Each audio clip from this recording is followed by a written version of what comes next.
Olivier Sambaï, philosophe, enseignant à l'Université de Kinshasa, coordonnateur d'INESBEL, cercle axiologique.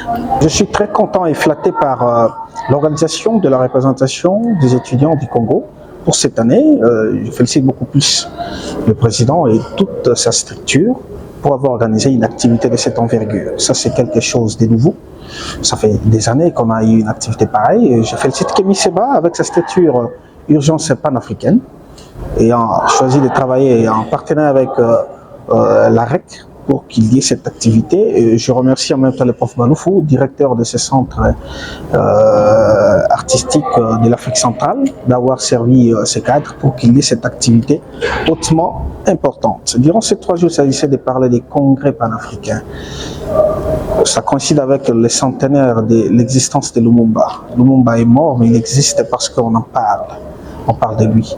Ça coïncide avec 65 ans des indépendances des États africains. Mais lorsqu'on parle des congrès panafricains, c'est quoi le panafricanisme? En un mot, le panafricanisme, c'est la lutte ou la recherche effrénée de l'unité et de l'autoprise en charge des Africains, sans pour autant qu'on recourt à l'hétéronomie. L'hétéronomie, c'est-à-dire les dictats externes, mais qu'on débouche sur l'autonomie. C'est ça le panafricanisme. Alors, ce qu'on doit retenir, je retiens ce que Kémy Seba a recommandé, conseil panafricain, où les gens seront en train de réfléchir, institut panafricain, où on va apprendre la philosophie panafricaniste. C'est bien bon, mais ça sera toujours la transmission des théories. Mais de façon pratique, qu'est-ce qu'on doit faire en tant que philosophe? J'en ai parlé hier, j'ai donné une conférence ici avec Freddy Mulumba. Nous en avions parlé au petit théâtre ici avec le professeur Baloufou. Il faut qu'on s'ouvre au panafricanisme positif. Le panafricanisme positif consiste à faire quoi? À appliquer la même méthode que les Occidentaux. Ils sont allés voler la science en Égypte. Ils se sont appropriés cette science, ils ont transformé leur société. Nous n'entrons pas en guerre contre les Occidentaux. Volons la science. C'est ça le testament de Cheikh Anta Diop. Armez-vous de la science jusqu'aux dents.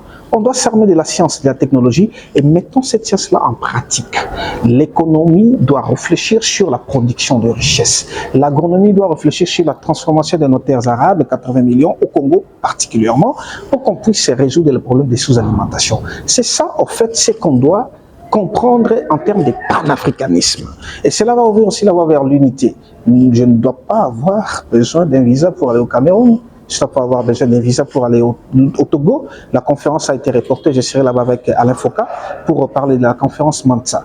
Donc, qu'on s'ouvre au panafricanisme positif. N'entrons pas en guerre. Armons-nous seulement de la science. Et là, l'homme occidental va nous respecter. Lorsque nous allons réfléchir de par nous-mêmes pour transformer notre société, il n'y a personne qui viendra nous arrêter.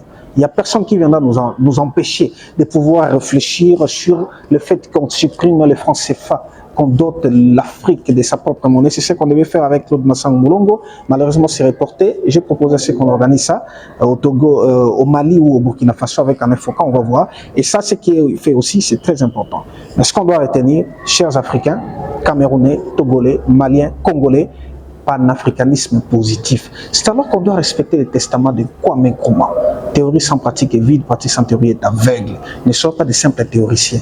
Des conférences pareilles, on en fera des milliers. Et pourtant, il faut qu'on s'ouvre à la pratique. On a déjà la connaissance. Nous avons beaucoup de savants africains, des docteurs en droit, en économie, en psychologie, en philosophie, en ingénierie civile, que sais-je encore. Mettons-nous ensemble pour transformer. Je finis en disant ceci. En tant que philosophe, j'ai proposé la création d'un centre national de technosciences. Il y a même des publications scientifiques que j'ai faites là-dessus. Et ces centres-là, ça doit concerner non seulement le Congo, mais beaucoup de pays africains. Réfléchissons sur l'aéronautique. Nous sommes en mesure de fabriquer des satellites en utilisant seulement les matières premières. Nous avons un Congolais, Jean-Patrice Keka, que je salue, qui a fabriqué la fusée. Il est capable de fabriquer cela. Il faudrait maintenant qu'il y ait l'alliance entre la science et la politique. Et j'interpelle souvent les politiciens congolais pour qu'ils puissent embrasser cette science, mettre les moyens qu'il faut pour qu'on puisse transformer la société.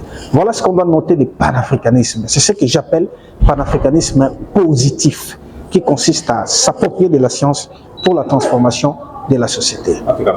Merci beaucoup. Merci beaucoup.